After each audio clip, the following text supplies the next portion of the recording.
those guitars? I mean, in essence, like if you didn't know what that guitar was, you might just think it's another guitar. But what is it as a musician and a music lover? How do you explain the magic that is in those instruments based on the fact of who was the one that was in possession of them? I mean, it's kind of hard to say. Like, to me, you go in knowing what they are. Yeah. So, I mean, in the case of, I think it's a case by case thing. Like, you have to try and imagine if you didn't know what they were. Yeah. Yeah. So, like, in the case of Wolf, if you didn't know what it was, it would still be a guitar that blows your mind. Yeah. Because it's incredibly well made. It's got a vibe. It's got an incredible feel and sound. So there's that. In the case of Trigger, like, it's obviously got, like, the craziest vibe, and it looks cool with the big hole in it and all that. But when I played that guitar, honestly, man, it felt like it should be retired. I mean, it's so incredibly rickety, and it felt kind of like awkward, or feels like it looks like it's going to turn to dust in someone's hands. Yeah, it felt like a guitar to me that I would put away and just not continue to play live, because it's like it had seen better days. Yeah. That's the way I felt about it.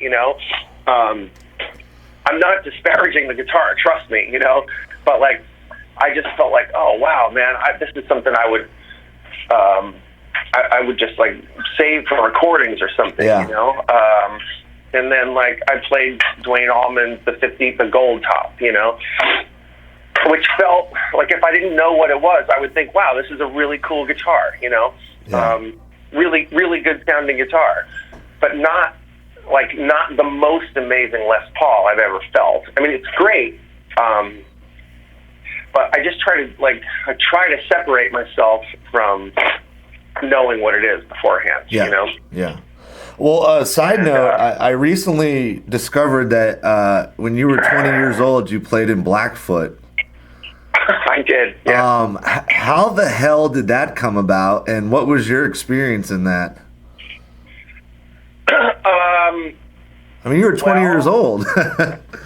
I was 20 years old. Yeah. Well, let's see. It's kind of a long. Well, I'm from New Jersey, and in the 70s, believe it or not, Blackfoot lived in New Jersey for years. Wow. Yeah, you would think that they lived in the South or something, but they didn't. They lived in New Jersey, in northern New Jersey, very close to where I'm from, because the club scene at that time in New Jersey was really thriving, and they were doing very well on it. So they were local legends.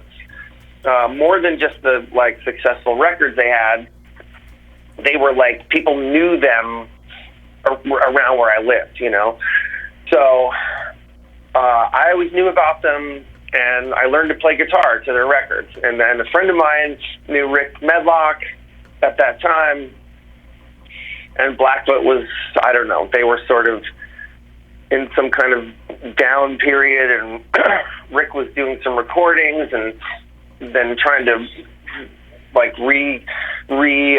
constitute the band. And my friend found out that he was looking for a guitar player and suggested me, and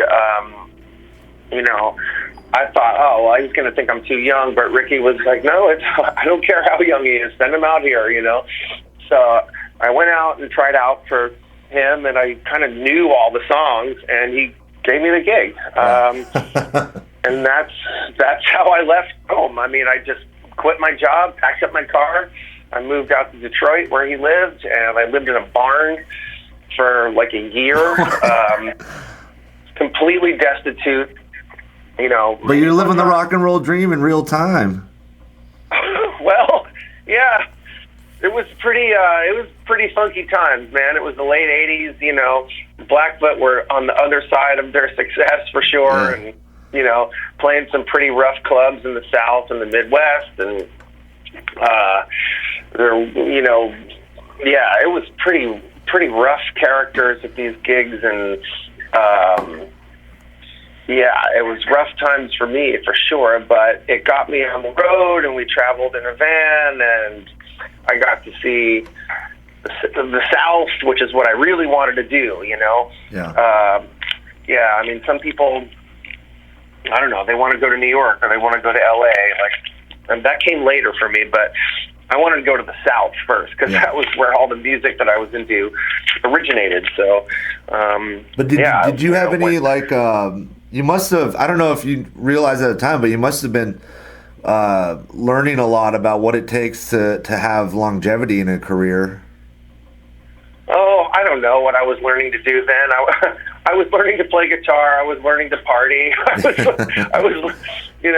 learning. Yeah, I was learning a lot. I mean, as far as longevity, I didn't have an idea of that when I was 20. Well, I mean, witnessing a band that's on that, that other side, and how you can still try to find stability through all that, Yeah, I mean, I don't know how smart I was with all of it, but I loved Rickey a lot, and I loved that music, and he and I were, good friends, and we wrote songs together, and we made a record, and went to Europe, and showed me the ropes, and I love that guy a lot. I hadn't seen him in years. I saw him like a year ago, and we had a really great, reunion, and I'm just so happy to see how well he's done. And he's back with Skynyrd, right? For the while. Well, yeah. Well, I mean, he was for many years. Yeah. So, he was a great mentor to me, and he's one of the great unsung rock heroes. Yeah. I mean, he was incredible, man. If you look at some of the footage of them from the early '80s, he was insane, incredibly great singer, incredibly powerful front man, and just those guys had a spirit that is almost impossible to find anymore. I mean, they just do not make bands like that anymore. Yeah, I agree.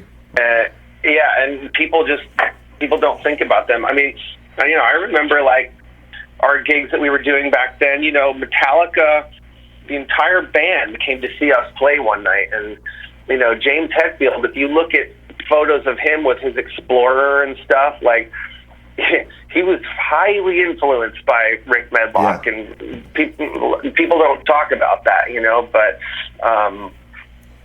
And they played with AC/DC at their peak, and they did a lot of stuff, man. And I love Rickey. He was a really fun guy to be around, and inspiring. And I'm proud that he was my mentor. Well, my last question is, you've recently turned 50, and I was curious about your mindset these days on life and the grand scheme of things.